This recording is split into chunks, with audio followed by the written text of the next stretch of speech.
Hola, ¿qué tal? Muy buenos días. Vamos a iniciar el día de hoy con nuestro curso gratuito de programación para principiantes.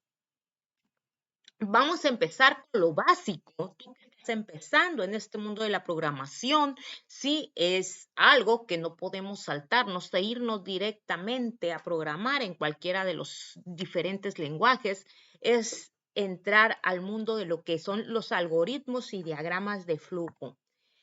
¿Y qué es un algoritmo? Bueno, un algoritmo es una secuencia de pasos finitos, bien definidos para la solución de un problema.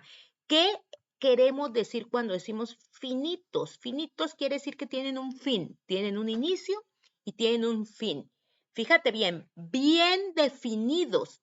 Es decir, no vas a decir algo muy general, sino que tienes que hacerlo precisamente en una secuencia de pasos paso a paso qué es lo que se debe hacer.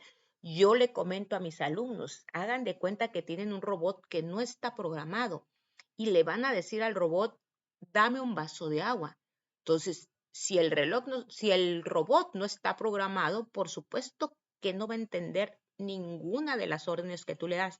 Sin embargo, si tú le dices paso a paso cómo hacerlo, es decir, busca un vaso, ya que encuentres el vaso, toma el vaso, ve hacia donde está el agua. El agua es un líquido incoloro, inodoro e insípido, por decir algo, ¿verdad? Darle las instrucciones bien precisas. Tienes que vertirlo sin que se tire el líquido, en fin, es todo, es darlo con detalle. A eso nos referimos con esto. No nada más es de que te aprendas. Ay, algoritmo es una secuencia de pasos finitos bien definidos para solucionar un problema. Ah, ok, eso te lo puede decir hasta un niño de kinder, un niño de primaria, ¿no? Si se lo das a aprender de memoria. No, tienes que entender qué estás diciendo con esto. Entonces, sí queda claro, ¿verdad? Secuencia de pasos, paso a paso, bien definidos, finitos. ¿Qué significa? Que va a haber un inicio y un fin. Esto es, no va a ser infinito, no va a estar como más adelante vas a ver los ciclos, ¿verdad? No va a estar ciclándose, ¿verdad? No, sino de que va a llegar un momento en que se detiene, ¿sí? Bien definidos, ¿sí? Que es lo que dijimos, ¿verdad? Darle la instrucción precisa, definida, no ambigua, ¿sí? Y ¿qué es lo que va a hacer? Solucionarnos un problema. ¿Qué tipo de problema? Cualquier problema, desde el más simple hasta el más complejo. Diagrama de flujo. Okay. La parte más importante para que se entienda un algoritmo, pues la mayoría de nosotros somos muy visuales. No quiere decir que no entendamos de otras maneras, pero pues nos gusta mucho esta parte visual. Entonces un diagrama de flujo, ¿verdad? Nos va a dar esa pauta, ¿verdad? Para poder entender mejor cómo van los pasos del algoritmo. Entonces, un diagrama de flujo es la representación gráfica de un algoritmo. ¿Y qué es eso? Bueno, son una serie de figuras geométricas que nos indican cómo se realizan los pasos para producir resultados. Ahorita, en la siguiente diapositiva, vamos a ver esa serie de figuras que nos va a decir el diagrama de flujo. Entonces, un diagrama de flujo, ¿qué es? Nos va a representar gráficamente lo que nosotros ya dijimos en el algoritmo. Esta es la simbología del diagrama de flujo, ¿verdad? Una especie de óvalo, ¿sí? En donde vas a representar tanto el inicio como el fin. Esta parte que es un rectángulo, ¿verdad? Y aquí vamos a representar, por lo regular, operaciones aritméticas. Este símbolo que lo podemos representar de entrada y salida de datos. Tú, para alimentar, ¿verdad? Una computadora, un robot, ¿verdad? O algo tienes que darle datos. Sí, entonces con ese símbolo tú representas la entrada que le hace al de datos, pero al mismo tiempo también ese mismo símbolo representa la salida. Y cómo dirás, bueno, si es el mismo símbolo, ¿cómo voy a saber cuándo es entrada y cuándo es salida? Bueno, conforme vayas haciendo el diagrama de flujo, pues vas a saber que te estás refiriendo a una entrada y conforme vayas siguiendo el diagrama vas a ver que es salida. Pero por lo regular, cuando lo estás viendo gráficamente en entrada, vas a ver una flechita aquí, ¿sí? Que está apuntando, que va entrando. Y cuando es salida, vas a ver una flechita aquí que está apuntando que es salida. Este rombo, que son las decisiones, ¿sí? ¿Qué es eso de decisiones? Pues así tal cual, decisiones. ¿Por dónde me voy? ¿Por aquí o por allá? ¿Sí? En ese rombo vamos a ver, bueno, el robot me está dando agua, pero la quiero así nada más, quiero agua pura o quiero que le eche algún saborizante o quiero que le eche azúcar o no sé, o sea, la quiero de tal, a lo mejor quiero agua de cebada o quizá agua de arroz. Entonces, ese rombo me va a decir hacia dónde me voy a ir. Si quiero agua pura, entonces me voy a ir hacia un lado. Si no, entonces, ¿qué? ¿Quieres agua de sabor? No, pues que sí. ¿Y de qué sabor, verdad? Entonces, ese rombo nos va a indicar las decisiones. Esta otra es también la salida de la información. Cuando estás haciendo tú un diagrama de flujo, ¿verdad? Sobre todo cuando lo haces manual, de forma manual, no deja regresarme a la anterior. En cuando tú hagas tus diagramas de flujo en programas como son el Raptor o podría ser el PSaint, ¿verdad? Tú vas a ver que la salida la representan, entrada y salida la representan con este símbolo. Pero cuando tú los haces de manera escrita, ¿verdad? O los haces en un Word, ¿verdad? Tomando las figuras, ¿verdad? De la herramienta de Word, entonces representa la salida de datos, ¿sí? Esta es la flechita que te va a indicar, parece, hay una flecha, qué chiste. Bueno, parece insignificante, pero es la que te va a indicar el flujo que va a seguir tu diagrama, hacia dónde va.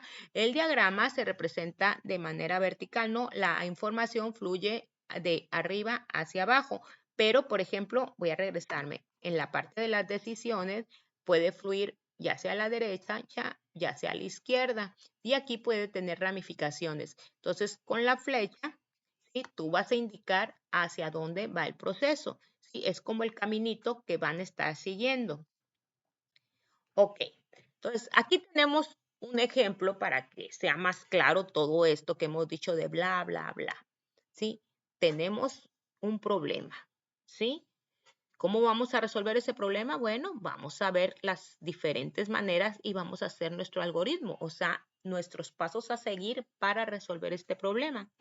Y posteriormente lo vamos a hacer en un diagrama para que se entienda mejor de manera visual. Aquí tenemos el problema de la suma de dos números. Bueno, ¿cuál es nuestro problema? Que tenemos que sumar dos números. ¿Cómo lo vamos a lograr? Bueno, vamos a ver el algoritmo. Dijimos que un algoritmo debe ser finito. Aquí está el inicio, aquí está el fin. Ya está, sí, esa condición. Muy bien, inicio y fin, perfecto. Y dijimos que deben de ser claros, concisos, precisos, ¿verdad? No de esa manera, no con esas palabras, pero eso quiere decir, ¿verdad?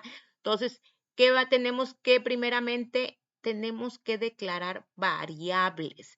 Yo les digo a mis alumnos, hagan de cuenta que tenemos una cajita vacía, pero esa cajita debe de tener nombres, así como cuando sus mamás tienen guardados las especias que tienen. Esta es la pimienta, esta es el azafrán, esta es el orégano, ¿no? Así es de que, y lo tienen con nombres, ¿verdad?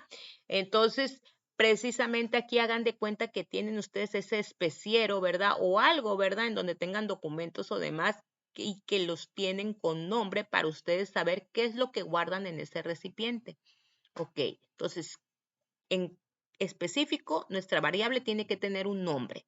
¿Qué nombre va a tener en este caso? En este caso le pusimos suma. Le pudimos haber puesto de la forma que nosotros hubiéramos querido. Finalmente va a guardar algo, pero se aconseja que tus variables tengan el nombre que te lleve a saber qué es lo que guarda.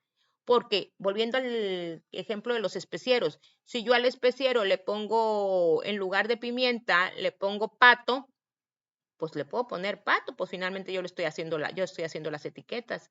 Y a lo mejor en este momento me acuerdo que en pato yo tengo guardada la pimienta, pero después va a llegar otra persona y va a decir dónde está la pimienta y busquen los especieros y resulta que no hay ninguna que se llame pimienta. Hay una que se llama pato, pero no sabe que contenga. Tú sí sabes que contiene pimienta, pero otra persona no. Entonces, precisamente para eso, entonces a nuestras variables vamos a ponerles nombres que nos indiquen más o menos qué es lo que guardan. En este caso está guardando la suma. Y la estamos igualando a 0 porque está vacía, ¿no? Es como decirle, la caja de ahorita está vacía y se llama suma. Esa es nuestra variable. Después le damos la orden. Ok, ahora léeme el primer número, porque tenemos que, la suma de dos números, es nuestro problema. Le estamos diciendo, ¿verdad? Acuérdate que todas estas órdenes van a ser para nuestra computadora o nuestro robot, ¿verdad? En todo nuestro celular. Entonces, lee el primer número. Entonces, vamos a ese asignarle otra variable. No la variable suma, ¿verdad? Sino una variable llamada A. ¿Y por qué no declaré la variable A? Lo pude haber hecho aquí arriba, pero, o sea, no tiene caso estar declarando tantas variables al inicio si hay muchos programas que las puedes ir declarando conforme a la marcha. Hay otros que no, las tienes que declarar. Todas las variables que vayas a ocupar las tienes que declarar desde el inicio. Pero bueno, aquí las vamos a ir declarando conforme a la marcha, ¿verdad? Entonces, asignamos a la variable el nombre A. Quiere decir que ya tenemos otra cajita, por llamarlo así, que se llama A. Luego leemos un segundo número y tenemos la variable B, es decir, tenemos otra cajita llamada B. Si te fijas, hasta ahorita tenemos tres cajitas, una llamada suma, que no tiene ningún valor, una llamada A y una llamada B. ¿Sí? Pero ahora le estamos, aquí cuando decimos leer primer número, quiere decir que a la variable A le estamos dando algún valor. ¿Por qué aquí no le puse igual a 8, igual a 7? Porque yo no sé qué valor le va a dar el usuario. El usuario posiblemente le dé un 1, un 2 o quizá un millón, ¿sí? 1000 o 500. Esta variable puede tener el valor que el usuario quiera. Entonces, por eso es que yo le estoy llamando A. Pero interiormente va a estar leyendo, no va a estar leyendo A como letra, sino va a estar leyendo la cantidad que el usuario captura. En este caso vamos a suponer que captura 500. Entonces A tiene un valor de 500. Y si yo leo el segundo número, es decir, la computadora, ¿no? Acuérdate que las órdenes son para la computadora. Leer segundo número y le asignamos la variable B. Haz de cuenta que esta variable B tiene un valor de 200. Entonces, nuestra variable A tiene un valor de 500 y nuestra variable B de 200. Nuevamente dirás, ¿y por qué no se los pone? Si yo le pongo aquí A igual a 500 y B igual a 200, entonces todo el tiempo A va a tener un valor de 500 y B va a tener un valor de 200. Y no quiero eso. Yo quiero que estas varíen conforme el usuario le etiquete, bueno, no etiquetar, le capture cantidades que el usuario desee. O sea, cantidades pequeñas, grandes o demás, pero las que sea, pero ese valor va a tener A y B, algún valor que yo no sé. Es como si estuvieras diciendo valor X y valor Y, pues. Entonces, bueno, no sé qué valores son, pero tiene algún valor. ¿Qué valor? Pues el que el usuario capture. Ahora sí, vamos a asignarle ahora sí esta suma que antes tenía un valor de 0, le vamos a asignar el valor de A más B. Continuando con el ejemplo de que si A vale 500 y B 200, quiere decir que interiormente la computadora no está leyendo A y B como letras, sino que está leyendo 500 más 200. ¿Sí? Entonces, mi suma es igual a A más B. Quiere decir que cuando imprima el valor de la suma, ¿sí? No me va a salir suma igual a A más B, sino que me va a salir el valor de 700. ¿ya? Y va a terminar. Ahora vamos a verlo en un diagrama de flujo para que quede todavía, vas a darte cuenta por qué visualmente se le entiende todavía mejor que es el solo algoritmo. Este es nuestro diagrama de flujo, entonces decimos inicio. Posteriormente dijimos que vamos a declarar la variable suma igual a 0. Aquí la estamos declarando, ¿verdad? En un rectángulo. ¿Por qué en un rectángulo? ¿Por qué no en un romboide o en un rombo? Porque el romboide recuerda que es para entrada y salida y el rombo es para decisiones. No, aquí estamos declarando la variable suma igual a 0. ¿Sí? Ahora sí, viene el romboide, ¿verdad? En donde le estamos asignando un valor a la variable a, que en este caso dijimos que podría ser 500. Entonces, en realidad, internamente la computadora va a estar guardando 500. Luego vamos a darle salida a la variable b. Internamente la computadora va a estar guardando el valor de 200, por poner un ejemplo. Y aquí le estamos dando, ¿verdad? En el rectángulo, dijimos que en el rectángulo por lo regular son donde anotamos las operaciones aritméticas. En este caso, nuestra variable suma ahora va a ser igual a más b.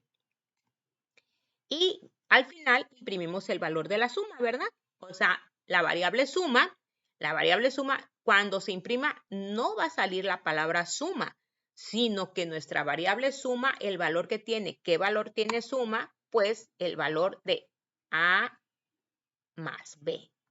Que siguiendo el ejemplo de 500 y 200, entonces aquí saldría un valor de 700. Y fin, porque recuerda que deben de ser finitos. Y al final, aquí mira, aquí tenemos todavía para que sea aún más entendible, tenemos nuestro algoritmo inicio, nuestro diagrama de flujo inicio, declarar variable suma, declaramos variable suma, leer primer número, asignarlo a la variable a, leemos el primer número y lo asignamos a la variable a. Y si te fijas, aquí están las flechas indicándonos el flujo de la información. ¿Sí? En este caso va de forma descendente. Leer segundo número y asignarlo a la variable b. Asignar a la suma de a más b la variable suma. Aquí está suma es igual a más b. Y por último, imprimir el valor de suma. Aquí está, que como te digo, no va a imprimir la palabra suma, sino el valor de la variable, que en este caso serían 700. O el valor, si aquí capturaron un 5 y aquí un 7, ¿sí? Entonces aquí sería 5 más 7, aquí imprimiría 12. Pero siempre utilizando las variables, no las cantidades fijas, porque si tú capturas cantidades fijas, entonces ya no van a ser variables, va a ser una constante y todo el tiempo. Si yo aquí le escribiera en lugar de A500 y en lugar de B200, todo el tiempo mi suma tendría un valor de 700. No, por eso utilizamos variables, porque depende de lo que capture el usuario, de la cantidad, es como va a variar, ¿sí? Pero la operación siempre va a ser la misma. Suma es igual a más b, independientemente del valor que tenga a o d. ¿Sí? Y aquí al final se imprime la variable suma con su valor. ¿Sí? Muchas gracias por tu atención. Hasta luego. No olvides suscribirte a mi canal.